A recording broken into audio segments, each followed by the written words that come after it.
بسم اللہ الرحمن الرحیم۔ السلام علیکم ورحمۃ اللہ تعالیٰ وبرکاتہ۔ بچوں، نئے سبق کے آغاز پر میں آپ کو خوش آمدید کہتی ہوں۔ آج ہم گریڈ 7 کی کاروان اردو کے سبق نمبر 1 کی طرف آتے ہیں۔ آج کے ہمارے سبق کا عنوان ہے وہی خدا ہے۔ تو بچوں، یہ شاعر جو ہیں، اس نظم کے لکھنے والے مظفر وارثی ہیں، بہت ہی مشہور شاعر ہیں، اور ان کا حمدیہ اور نعتیہ کلام ہر دور میں نہایت مقبول رہا ہے۔ ان کا کلام نہ صرف خوبصورت اور منفرد ہے، بلکہ ان کے پڑھنے کا ایک خاص اسلوب ہے، اور اسلوب کی اسی انفرادیت کی بنا پر ان کا کلام ایک خاص لطف دیتا ہے۔ کلام میں روانی اور ندرت ہے، اور ترنم اسے مزید چار چاند لگا دیتا ہے۔ بچوں، یہ نظم جو ہے وہی خدا ہے۔ آپ کو پہلے میں اس کے بارے میں بتا دوں کہ نظم کے اندر، اشعار کے اندر جس بات کو واضح کیا گیا ہے وہ یہی ہے کہ اس کائنات اور اس دنیا کا اور نظام دنیا کا چلانے والا کون ہے؟ اللہ تعالیٰ، وہی خدا ہے۔ تو آئیے، آپ نے بھی سبق نمبر پیج نمبر 1 کو آپ نے کو کھول لیجئے، اور آپ نے بھی ترنم کے ساتھ بلکہ کوشش کیجئے کہ آپ اس نظم کو زبانی یاد کر سکیں۔ تو بچوں، آئیے ہم سب مل کے پڑھتے ہیں۔ کوئی تو ہے جو نظام ہستی چلا رہا ہے، وہی خدا ہے۔ کوئی تو ہے جو نظام ہستی چلا رہا ہے، وہی خدا ہے۔ دکھائی بھی جو نہ دے، نظر بھی جو آ رہا ہے، وہی خدا ہے۔ وہی ہے مشرق، وہی ہے مغرب، سفر کریں سب اسی کی جانب۔ ہر آئینے میں جو عکس اپنا دکھا رہا ہے، وہی خدا ہے۔ تلاش اس کو نہ کر بتوں میں، وہ ہے بدلتی ہوئی رتوں میں، جو دن کو رات اور رات کو دن بنا رہا ہے، وہی خدا ہے۔ کسی کو سوچوں نے کب سراہا، وہی ہوا جو خدا نے چاہا۔ جو اختیار بشر پہ پہرے بٹھا رہا ہے، وہی خدا ہے۔ نظر بھی رکھے سماعتیں بھی، اور جان لیتا ہے نیتیں بھی۔ جو خانہ لاشعور میں جگمگا رہا ہے، وہی خدا ہے۔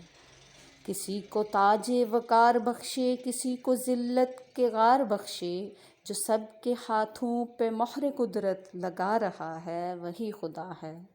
سفید اس کا، سیاہ اس کا، نفس نفس ہے گواہ اس کا، جو شعلہ جاں جلا رہا ہے، بجھا رہا ہے، وہی خدا ہے۔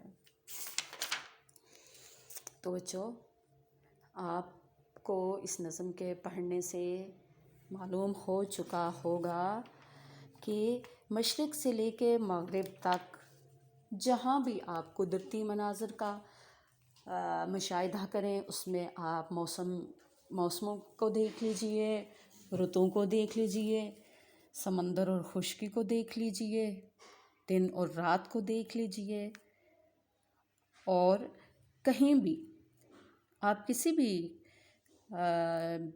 چیز کا مشاہدہ کریں تو آپ کو وہاں کے قدرتی مناظر دکھائی دیں گے، وہاں آپ کو خدا کا عکس دکھائی دے گا، اور آپ یہ بات مان لیں گے کہ خدا کے بغیر یہ سارا کچھ کوئی نہیں کر سکتا۔ حق سبحانہ تعالیٰ ہو، جسے چاہے تاج وقار بخشتا ہے اور جسے چاہے ذلت عطا کرتا ہے، کیونکہ یہ سب اسی کے ہاتھوں پہ ہے، اور وہ ہر چیز کے کرنے پر قدرت رکھتا ہے۔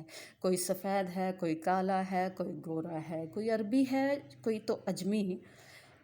نفس نفس، ذرہ ذرہ جو بھی ہے، اپنے رب کی قدرت پہ خود گواہ ہے۔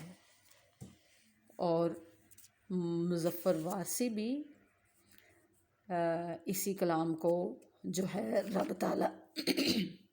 رب تعالیٰ کے اس کلام کو بہت خوبصورت انداز میں بیان کرتے ہیں، اور ہمیں بھی اللہ تعالیٰ کے ان انعامات اور اکرامات پہ، اس نظام ہستی پہ اور اس کائنات پہ غور و فکر کرنی چاہیے، تاکہ ہمیں بھی رب تعالیٰ کی قربت حاصل ہو اور ہمیں بھی خدا تعالیٰ کا عرفان حاصل ہو۔ تو بچوں آئیے اب ہم دیکھتے ہیں اس کی سرگرمیوں کے اندر حمد ہے، اور آپ نے اس کو کوشش کرنی ہے کہ آپ نے اس کو زبانی یاد کر لیں۔ اس کے بعد جو حمد ہے اس کے اس پیج کے اوپر سوالات کے جوابات دیے گئے ہیں جو کہ آگے آ رہے ہیں، اور الفاظ کو جملوں میں استعمال کرنا ہے۔ آپ کو میں نے جملے خود بنا کے دیے ہیں تاکہ آپ ایک اچھی اردو کا استعمال کر سکیں اور بمعنی جملے خود بھی بنا سکیں۔ آئندہ آنے والے دنوں میں آپ اچھے جملے مرتب کر سکیں۔ اس کے علاوہ یہاں مجھے 2 اشعار دیے گئے ہیں۔ ان اشعار جو نظم میں اشعار دیے گئے ہیں ان میں جو الفاظ ہوں گے وہ آپ نے تلاش کر کے لکھنے ہوں گے۔ یہاں مترادف الفاظ ہیں، مترادف الفاظ کے ساتھ ان کے مترادف لکھ دیے گئے ہیں۔ تو بچوں آگے دیکھتے ہیں اگلے پیج کے اوپر۔ یہ جو ہے یہاں پہ اپنی بک پیج نکالیے اور آپ کی بک پیج کے اوپر کچھ مماثل اشعار دیے گئے ہیں۔ بچوں مماثل اشعار کیا ہوتے ہیں؟ مماثل اشعار ان کو کہا جاتا ہے کہ ایسے اشعار جو ہوتے ہیں جو کہ اپنے مفہوم کے لحاظ سے کسی شعر سے مماثلت رکھتے ہوں، ملتے جلتے ہیں۔ مماثل کا مطلب اصل میں کیا ہوتا ہے؟ ملنا جلنا۔ یہاں دیکھیں صفحہ نمبر 3 پہ ہے، شعر ہے: اس کا جوڑا نہیں مثال نہیں، اس کو گھاٹا نہیں زوال نہیں۔ تو اس کا اگلا شعر دیکھ لیجئے، مماثل: تیرا ثانی نہیں دو عالم میں، مالک ملک بے مثال ہے تو۔ اسی طرح تیسرا شعر دیکھ لیجئے، غور کیجئے: اس کی ہستی سے سب کی ہستی ہے، خلقت اس کی بسائی ہوئی بستی ہے۔ تو دیکھیں یہ سب اشعار جو ہیں وہ ایک دوسرے کے ساتھ کیا رکھ رہے ہیں؟ مماثلت رکھتے ہیں اور ایک دوسرے کے ساتھ ملتے جلتے ہیں۔ جب ہم ان کی تشریح کریں گے تو وہ تشریحات جو ہوتی ہیں وہ ایک دوسرے کے ساتھ ملتی جلتی ہوتی ہیں، اور ایک شعر کو دوسرے کا مماثل کہا جاتا ہے۔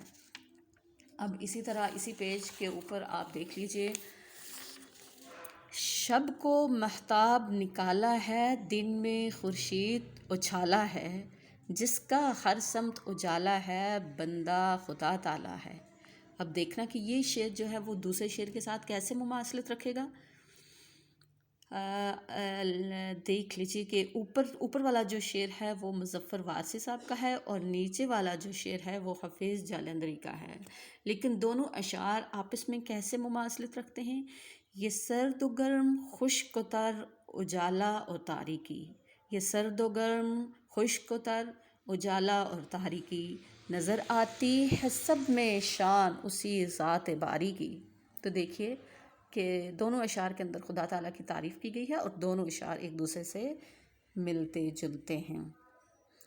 نیچے یہ جو الفاظ دیے گئے ہیں یہ لفظوں کا کھیل ہے، آپ نے یہ ایکٹیویٹی کے طور پہ اس کو کرنا ہے۔ الفاظ کو جوڑ کے آپ نے لفظ بنانا ہے۔ چھوٹے چھوٹے یہ دی گئی ہیں حروف تہجی، ان کو جوڑ کے آپ نے الفاظ بنانا ہے۔ اس کے اگلا جو آپ کا ہے وہ ہے زبانی اظہار۔ تو یہ آپ جب اسکول میں آئیں گے تو تب میں آپ سے یہ کالم کرواؤں گی، کیونکہ یہاں پہ 4 طلبہ 4 گروپ بنانے ہیں، اور ہر گروپ کو میں نے ایک موضوع دینا ہے، اس کے اوپر آپ نے لکھنا بھی ہے اور بحث و مباحثہ بھی کرنا ہے۔ ٹھیک ہے بچوں، آپ کو یہ پوئٹری پڑھنی چاہیے، آپ کو پوئٹری کو سمجھنا چاہیے، اور آپ کو اس کے اوپر عبور ہونا چاہیے کہ ایز اے اردو سبجیکٹ آپ کو اپنے سبجیکٹ پہ اتنا عبور ہونا چاہیے کہ کہیں بھی کسی بھی اس سے متعلق کسی بھی چیز سے متعلق آپ پوئٹری کر سکیں اور پوئٹری کو سمجھ سکیں، اس کے الفاظ، اس کے معنی جو ہیں، اور اس کا جو پڑھنے کا انداز ہے وہ بھی، اور اس میں آپ کو یہ بھی پتہ ہونا چاہیے کہ اب یہ حمدیہ کلام ہے یا یہ نعتیہ کلام ہے یا یہ مزاحیہ کلام ہے۔ اس کے اسلوب کی بھی آپ کو پتہ ہونی چاہیے باتیں، اور اس میں جو ہے روانی اور ندرت کا بھی آپ کو پورا اس پہ بھی پوری معلومات ہونی چاہیے کہ روانی کس طرح آئے گی اور ندرت اور ترنم کیا ہے. لہٰذا آپ بہت دلچسپی لیجئے اس میں. اردو ایک بہت اچھا مضمون ہے اور یہ ہماری قومی زبان ہے. اب بچوں یہاں پہ آپ کو یہاں میں نے جو تھا وہ آپ کے لیے الفاظ کے معنی لکھ دیے ہیں. آپ نے شیٹ پہ تمام الفاظ کے معنی لکھنے ہیں، ان کو یاد بھی کرنا ہے. نیچے اس کے آپ کو سوالات کے سارے جوابات میں نے خود لکھ دیے ہیں آپ کی آسانی کے لیے. آپ کا فرسٹ چیپٹر تھا اس لیے، ورنہ میں نے آپ کو خود سے چیزیں دینی تھی کیونکہ آپ گریڈ 7 میں ہیں اور آپ کو اب چیزیں خود سے لکھنے کی ضرورت ہے. لیکن چونکہ پہلا سبق تھا اور آپ کی آسانی کے لیے میں نے تمام سوالات کے جوابات بھی لکھ دیے ہیں. یہاں پہ جو اشعار ہیں ان اشعار کی تشریح بھی میں نے یہاں پہ کر دی ہے. اشعار کی تشریح ہے اور اس کے علاوہ الفاظ جملے ہیں. الفاظ جملے بھی آپ کو کروا دیے گئے ہیں یہاں پہ، ایز اٹ از ہی آپ نے کاپی کرنا ہے. اس کے علاوہ جو ہیں اشعار، ان کی تشریحات اور الفاظ مترادف ہیں. بچوں الفاظ مترادف ہیں اور یہ بہت ہی آپ نے گہرائی کے ساتھ ان چیزوں کو پہ غور کرنا ہے اور پھر ان کو فالو کرنا ہے. آپ نے سمجھنا ہے کہ مترادف کیا ہوتا ہے. الفاظ اور مترادف کا مطلب ہوتا ہے کہ ایک لفظ کا ہم معنی الفاظ، ایک لفظ بہت سارے معنی بتائے. تو آج کا یہ آپ کا سبق تھا. آپ نے بہت خوبصورت رائٹنگ کے ساتھ، بہت خوبصورت لکھائی کے ساتھ، ہیڈنگ کے ساتھ، اور اس کو آپ نے لکھنا ہے. لکھنے کے بعد آپ نے یہ لیسن پورا تیار کرنا ہے تاکہ شروحات میں ہی اس کی شروحات ہی آپ نے اتنے اچھے طریقے سے کرنی ہے کہ لاسٹ پہ آپ کو اپنے سبجیکٹ پہ مکمل طور پہ عبور حاصل ہو جائے انشاءاللہ. آج کے لیے اتنا ہی. اگلے سبق کے ساتھ پھر ملیں گے. اللہ حافظ.